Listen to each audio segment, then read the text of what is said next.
আপনারা যে সুন্দরভাবে এ জায়গায় একত্রিত হয়েছেন, দয়া করে কেউ এলোমেলো হবেন না। যদি কার বিশেষ দরকার ছাড়া কেউ এখান থেকে সরবেন না। অনেক সময় আমরা দেখেছি এলোমেলো হয়ে বিভিন্ন জায়গায় বসে থাকেন। আমরা একটু কষ্ট করলে ইনশাআল্লাহ সফলতা আমাদেরই আসবে। সেই জন্যই এখানে আমরা কষ্ট হলেই এখানে বসে থাকবো, কেউ ভালো রাখবো, স্লোগান দেবো, কথা বলবো। কেউ অনুরোধ করে বলছি সবাইকে কেউ এলোমেলো হবেন না, কেউ এই বাইরের দিকে যাবো না। আপনারা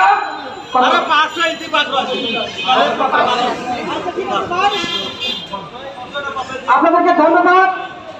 আপনাদের নেতৃত্ব মানবেন, এটা আপনারা এই যে লাইনে